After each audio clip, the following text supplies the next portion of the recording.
नमस्कार दोस्तों, current affairs concept में आपका स्वागत है। और आज हम बात करेंगे सीमा सुरक्षा बल की। जी हाँ, हाल ही में केंद्र सरकार ने सीमा सुरक्षा बल यानी बीएसएफ के अधिकार क्षेत्रों में कुछ परिवर्तन किया है, तो इस कारण यह चर्चा में है। जो सरकार ने परिवर्तन किए हैं, इससे बीएसएफ के जो अधिकार क्षेत्र हैं वो कुछ राज्यों में बढ़ाए गए हैं, कहीं अपरिवर्तित हैं और कहीं कम किए गए हैं। तो यह प्रकरण काफ़ी चर्चा में है और इससे कुछ विवाद भी उत्पन्न हो रहा है, क्योंकि कुछ राज्य इसका विरोध कर रहे हैं। तो इससे प्रतियोगी परीक्षाओं में प्रश्न आने की संभावना बढ़ जाती है। तो हमारी कोशिश है कि इस पूरे इम्पोर्टेंट टॉपिक पर फैक्चुअल और कंसेप्चुअल जानकारी पेश की जाए, जिससे कि एक समझ आपकी इसके संदर्भ में विकसित हो सके और आप आसानी से जो इससे संबंधित फैक्ट और कंसेप्ट के जो भी क्वेश्चन आते हैं, आप उनको हल करने में आप सक्षम हो सकें। यही प्रयास किया गया है। तो अब बात करते हैं इस टॉपिक की। तो 11 अक्टूबर 2021 को भारत सरकार के राजपत्र में प्रकाशित एक अधिसूचना के अनुसार भारत सरकार के गृह मंत्रालय ने बीएसएफ एक्ट की धारा 1968 की धारा 139 एक के प्रावधानों में बदलाव किया है। यह बदलाव 10 राज्यों गुजरात, पंजाब, राजस्थान, पश्चिम बंगाल, असम, मणिपुर, मिजोरम, त्रिपुरा, नागालैंड, मेघालय और 2 नए केंद्र शासित प्रदेशों जम्मू कश्मीर और लद्दाख से जुड़ा हुआ है। इसके तहत जो बदलाव किए गए हैं, जैसा कि मैंने आपको पहले बताया है, कुछ क्षेत्रों में, कुछ राज्यों में बीएसएफ के अधिकार बढ़ाए गए हैं, कुछ राज्यों में अपरिवर्तित है, एक राज्य में कम किए गए हैं। तो अब हम इनको क्रमशः इनका अध्ययन करते हैं कि कहाँ बढ़ाए गए हैं। जो केंद्र सरकार की अधिसूचना है गृह मंत्रालय की, उसके अनुसार असम, पश्चिम बंगाल और पंजाब ऐसे राज्य हैं जहां बीएसएफ का अधिकार क्षेत्र पहले से बढ़ा दिया गया है। अब यहाँ बीएसएफ की गिरफ्तारी, तलाशी और जब्त करने की पावर, यानी कि अरेस्ट, सीज और अरेस्ट, सर्च और सीज करने की जो शक्ति है, वो अंतर्राष्ट्रीय सीमा के अंदर 50 किलोमीटर तक बढ़ा दी गई है। पहले यह सीमा इन तीनों राज्यों में 15 किलोमीटर थी। इन राज्यों में तय सीमा के भीतर अब बीएसएफ बिना मजिस्ट्रेट के आदेश या वारंट के गिरफ्तारी, तलाशी और जब्ती की कार्रवाई कर सकती है। अब बात करते हैं कि कहाँ इसके अधिकार जो है पहले जैसे ही है। नॉर्थ ईस्ट के 5 राज्यों मणिपुर, मिजोरम, त्रिपुरा, नागालैंड और मेघालय में बीएसएफ को पहले की भांति पूरे राज्य में ऑपरेशन करने का अधिकार रहेगा। वहीं जो नया बदलाव किया गया है, उससे बीएसएफ को दो नए केंद्र शासित प्रदेशों जम्मू कश्मीर और लद्दाख में भी कहीं ऑपरेशन करने का अधिकार दे दिया गया है। अब कहाँ घटाया गया है बीएसएफ का अधिकार क्षेत्र? तो गुजरात में बीएसएफ की कार्रवाई की जो सीमा है, उसको घटा दिया गया है। गुजरात में पहले अंतर्राष्ट्रीय सीमा से, पाकिस्तान से जो लगती हुई अंतर्राष्ट्रीय सीमा है, उससे 80 किलोमीटर के अंतर्गत बीएसएफ कार्रवाई कर सकती थी, लेकिन अब ये घटकर 50 किलोमीटर कर दी गई है। और राजस्थान में भी इस आदेश का कोई असर नहीं होगा। यहाँ पहले की तरह बीएसएफ के अधिकार क्षेत्र का दायरा 50 किलोमीटर ही बना रहेगा।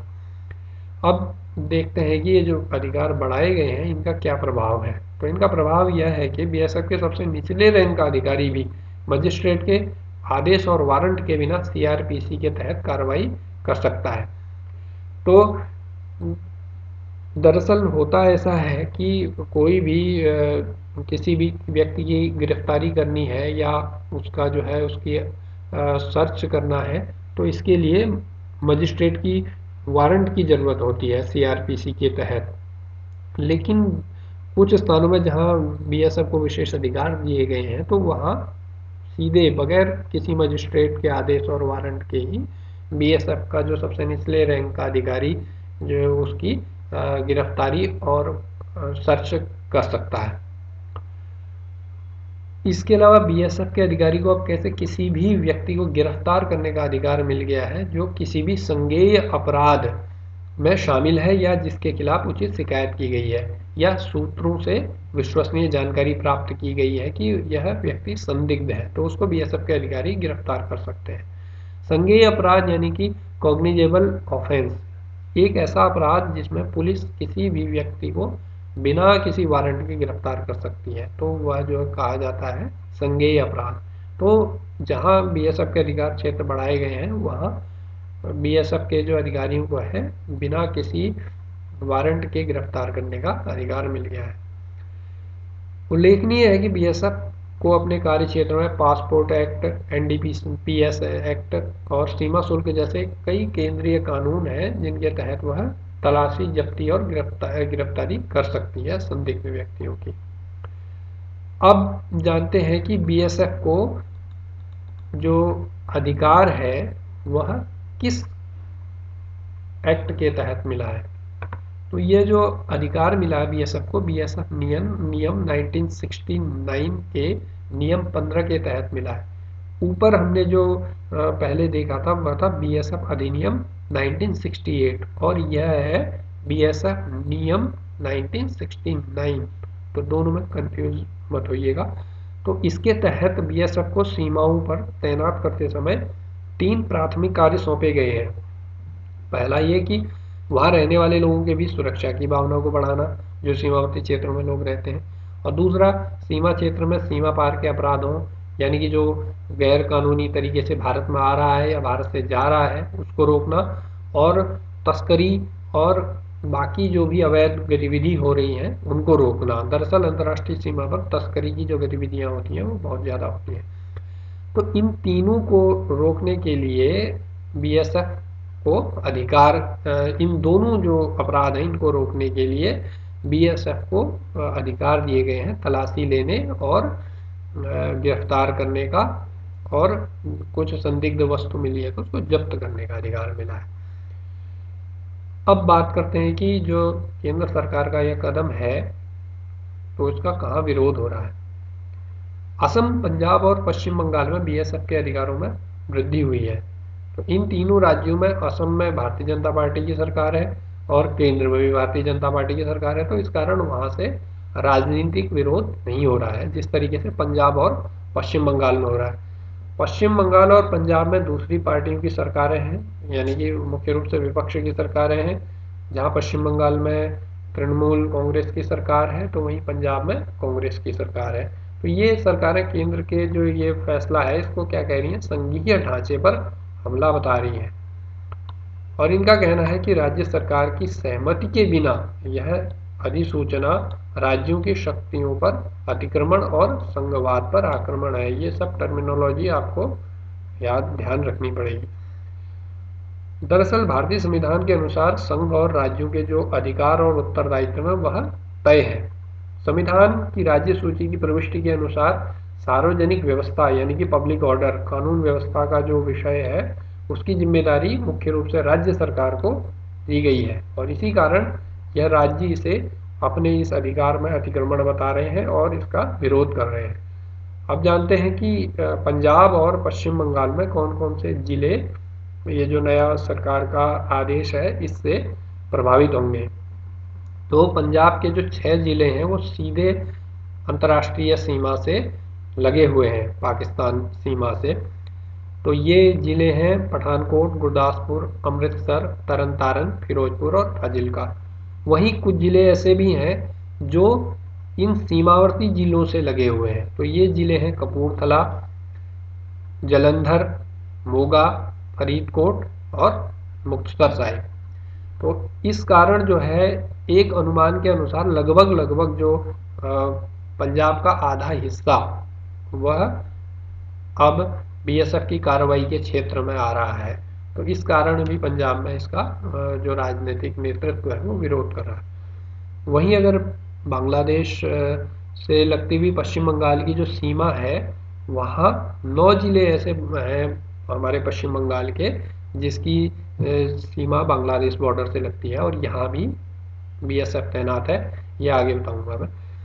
तो ये जिले हैं आपके कूच बिहार है, और उत्तरी दिनाजपुर है, दक्षिणी दिनाजपुर है, मालदा है, मुर्शिदाबाद है, नदिया है, नॉर्थ 24 परगना है, कोलकाता नॉर्थ है और साउथ 24 परगना है। तो ये 9 जिले ऐसे पश्चिम बंगाल के हैं जो सीधे बांग्लादेश बॉर्डर से लगते हैं। तो यहाँ पर अब बीएसएफ का जो अधिकार क्षेत्र है वह पहले की अपेक्षा और अधिक व्यापक हो गया है। तो वहाँ का जो राजनीतिक नेतृत्व है इसका विरोध कर रहा है। अब हम बात करते हैं कि इसमें जो 3 पक्ष हैं, केंद्र सरकार है, बीएसएफ है और राज्य सरकार है। तो हमने राज्य सरकार का पक्ष तो बता दिया। अब केंद्र सरकार का पक्ष जानते हैं कि वो क्या कह रही है, तभी एक जो है हम समझ विकसित कर सकेंगे। तो केंद्रीय गृह मंत्रालय के अधिकारी ने आलोचनाओं को अस्वीकार करते हुए कहा है कि अधिसूचना का एकमात्र उद्देश्य बीएसएफ की परिचालन क्षमता में सुधार करना और तस्करी रैकेट पर नकेल कसने में उनकी मदद करना है। केंद्र सरकार ने इसे सभी राज्यों में सीमा सुरक्षा बल के अधिकार क्षेत्र को समान बनाने के लिए लिया गया निर्णय कहा है। दरअसल बीएसएफ की जो तैनाती है जो सीमावर्ती राज्यों में, वहां उसका अधिकार क्षेत्र अभी तक क्या था, अलग अलग था। कहीं पर 15 किलोमीटर था तो कहीं 80 किलोमीटर था। अब इसको एक समान कर दिया है, 50 किलोमीटर कर दिया गया है। अब सवाल उठा कि भाई गुजरात में क्यों कम किया गया। तो जब पंजाब में बढ़ाया गया, पश्चिम बंगाल में बढ़ाया गया, तो गुजरात में क्यों कम किया गया। तो उसका जवाब सरकार ने यह दिया है कि गुजरात में इतने बड़े परिचालन क्षेत्र की आवश्यकता नहीं है, क्योंकि बीएसएफ जो है उसके द्वारा जो संरक्षित सीमा क्षेत्र काफी हद तक कच्छ के रण के कारण निर्जन है, इसलिए वहां इसकी आवश्यकता नहीं है, सरकार ने जवाब दिया है। अब बात करते हैं कि इसके संवैधानिक प्रावधान क्या है। क्या केंद्र सरकार जो है सीधे बगैर राज्यों को सहमति में लिए, सीधे विश्वास में लिए उनको तैनात कर सकती है केंद्रीय बलों को।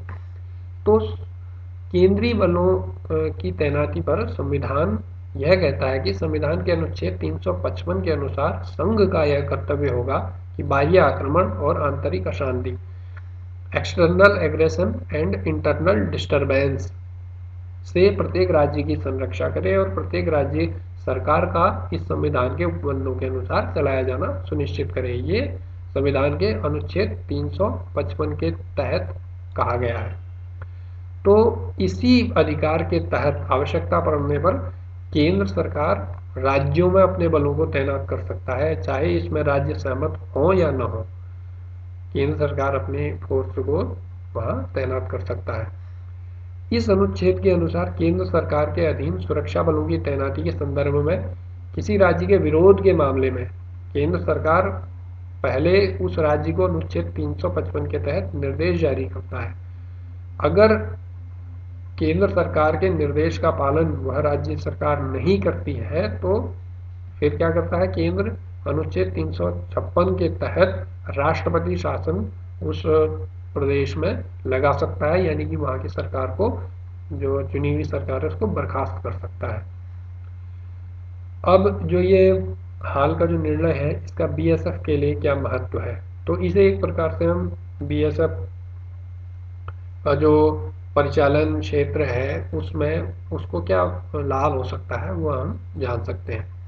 तो बीएसएफ के पास passport act, NDPS act, custom act के तहत तलाशी, जब्ती और गिरफ्तारी का अधिकार होगा। इससे जो बीएसएफ है वो घुसपैठियों के खिलाफ और अधिक बेहतर कार्रवाई कर पाएगा। अब सवाल उठता है कि राज्यों की पुलिस प्रशासन को क्या इससे कोई दिक्कत होगी। तो राज्यों की पुलिस प्रशासन को इससे कोई दिक्कत नहीं होगी, बल्कि उन्हें अपराधियों से निपटने में मदद ही मिलेगी। दरअसल बीएसएफ किसी व्यक्ति को यदि गिरफ्तार करेगी तो वह उसे संबंधित राज्य की पुलिस को ही सौंपेगी और स्थानीय पुलिस उसके खिलाफ कोर्ट में आरोप पत्र दायर करेगी, क्योंकि बीएसएफ के पास पुलिस शक्ति नहीं है। बीएसएफ सिर्फ गिरफ्तार कर सकती है और उसे उसके पूछताछ करने के बाद उसको सौंपना होगा जो स्थानीय पुलिस है। यह जो बिंदु है यह बीएसएफ का ही, बीएसएफ की ओर से समाचार पत्रों में प्रकाशित हुआ था, तो वहीं से मैंने इसे लिया है। तो इसका बीएसएफ का पक्ष भी जान सकते हैं, ये जो दोनों बिंदु हैं। अब हम जानते हैं कि बीएसएफ का यह भी जो बीएसएफ उसको जो गिरफ्तार करेगी उस पर जो प्रावधान है उसके अनुसार संदिग्धों को पकड़ने के बाद बीएसएफ प्रारंभिक पूछताछ कर सकती है और जो भी संदिग्ध होगा उसे 24 घंटे के भीतर स्थानीय पुलिस को सौंपना होगा बीएसएफ को। और क्योंकि पुलिस जो है संविधान के तहत राज्य का विषय है, इसलिए राज्यों का जो अधिकार क्षेत्र है उसमें कोई इतना बहुत ज़्यादा प्रभाव नहीं पड़ेगा, क्योंकि यह मामला जो है आंतरिक सुरक्षा का और देश की एकता और अखंडता से जुड़ा हुआ भी है। और बीएसएफ के पास जो है अपराध के संदिग्धों पर मुकदमा चलाने का अधिकार भी नहीं है, और ये सारे काम किसके हैं? जो स्थानीय पुलिस प्रशासन है उसके हैं। तो बीएसएफ के जो अधिकार बड़े हैं उनसे राज्यों के जो अधिकार क्षेत्र हैं उनमें बहुत ज़्यादा प्रभाव नहीं पड़ने की संभावना है। अब जानते हैं कि बीएसएफ के बारे में महत्वपूर्ण तथ्य क्या है। बीएसएफ एक केंद्रीय सशस्त्र पुलिस बल है, सेंट्रल आर्म्ड पुलिस फोर्स है, जो केंद्र सरकार के गृह मंत्रालय के अधीन काम करता है। जीवन पर्यंत कर्तव्य इस बल का ध्येय वाक्य है और इसका मुख्यालय नई दिल्ली में स्थित है। गृह मंत्रालय बीएसएफ और अन्य सीएपीएफ जैसे केंद्रीय रिजर्व पुलिस बल, सीआरपीएफ, एसएसबी, आईटीबीपी और सीआईएसएफ, राष्ट्रीय सुरक्षा गार्ड एनएसजी, असम राइफल से संबंधित आदेश जारी करता है, क्योंकि ये सारे जो अर्ध सैन्य बल हैं जिनका मैंने उल्लेख किया है बीएसएफ के साथ, यह सब जो है केंद्र सरकार के गृह मंत्रालय के अधीन ही काम करते हैं। क्योंकि भारत राज्यों का एक संघ है और इसकी एक सीमा और एक बल, one border one force policy है, इसके तहत बीएसएफ को पाकिस्तान और बांग्लादेश की सीमाओं पर तैनात किया जाता है। तो जो भी हमारे देश के अंतर्राष्ट्रीय बॉर्डर हैं वहाँ पर ऐसा नहीं है कि एक बॉर्डर पर अनेक बल तैनात है, ऐसा नहीं है। सीमा की निगरानी जो है एक बॉर्डर पर एक बल करता है। जैसे अगर चीन सीमा की हम बात करें तो वहाँ पर चीन सीमा पर निगरानी कौन करता है? वहाँ पर आईटीबीपी करता है। आईटीबीपी चीन सीमा पर करती है, भारत तिब्बत सीमा पुलिस। और अगर हम नेपाल सीमा की बात करें, भारत नेपाल सीमा की, तो वहाँ पर कौन सा बल है? वहाँ पर है सशस्त्र सीमा बल है, एसएसबी। और ऐसे ही भारत और ये भारत बांग्लादेश और भारत पाकिस्तान सीमा पर कौन है? वहाँ पर है आपका बीएसएफ। तो ये जो है one border one force policy है। और ऐसे ही जो हमारा तटीय क्षेत्र है वहाँ पर निगरानी कौन करता है? वहाँ पर कोस्ट गार्ड उसकी जो है निगरानी करता है। ठीक है। बीएसएफ जो है यहाँ पर इंटरनेशनल बॉर्डर पर तो तैनात है ही है, इसके अलावा जो वामपंथी उग्रवाद, माओवादी उग्रवाद से प्रभावित जो क्षेत्र हैं जैसे कि छत्तीसगढ़ में, उड़ीसा में, महाराष्ट्र में, झारखंड में, तो यहाँ भी जो है कुछ स्थानों पर तैनात है। इसके अलावा राज्य सरकारों के अनुरोध पर भी नियमित रूप से चुनाव और अन्य कानून व्यवस्था संबंधी जरूरतों को बनाए रखने के लिए भी बीएसएफ को तैनात किया जाता है। जैसे कि कहीं दंगा हो गया या आंतरिक सुरक्षा का कोई प्रश्न खड़ा हो गया तो वहाँ पे भी, और इसके अलावा चुनाव में भी इसकी ड्यूटी लगती है। इसकी स्थापना की बात करें तो इसकी स्थापना 1 दिसंबर 1965 में भारत पाकिस्तान युद्ध के बाद की गई थी, सीमा सुरक्षा संबंधी आवश्यकताओं को ध्यान में रखते हुए। और भारतीय पुलिस सेवा के एफ रुस्तम बीएसएफ के पहले महानिदेशक बनाए गए थे। वर्तमान में पंकज कुमार सिंह आईपीएस बीएसएफ के महानिदेशक यानी कि डीजी है, डायरेक्टर जनरल है। दरअसल बीएसएफ के जो प्रमुख होते हैं वह और भी जो बाकी हमारे अधिकांश सुरक्षा बल हैं उनके प्रमुख मैक्सिमम के भारतीय पुलिस सेवा के अधिकारी ही होते हैं। इसकी जो जिम्मेदारी है बीएसएफ की, इसकी जिम्मेदारी अंतर्राष्ट्रीय सीमाओं पर निरंतर निगरानी करना, भारत भूमि की सीमा की रक्षा करना और अंतर्राष्ट्रीय अपराध को रोकना है। इसके बारे में हम ऊपर चर्चा कर चुके हैं। इस समय बीएसएफ की 192 बटालियन है, जिनमें से 3 एनडीआरएफ की बटालियन भी है।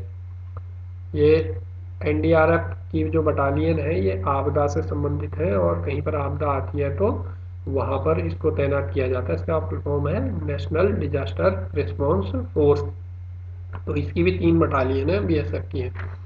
इसके अलावा 7 आरटी रेजिमेंट भारत पाकिस्तान और भारत बांग्लादेश की अंतर्राष्ट्रीय सीमा की सुरक्षा में तैनात है। बीएसएफ 6385.36 किलोमीटर लंबी अंतर्राष्ट्रीय सीमा की सुरक्षा करती है, जो कि समतल हिस्सों, दुर्गम रेगिस्तानों, नदी घाटियों और हिमाच्छादित प्रदेशों तक फैली है। इसके अलावा कोस्टल एरिया में भी जो है बीएसएफ तैनात है।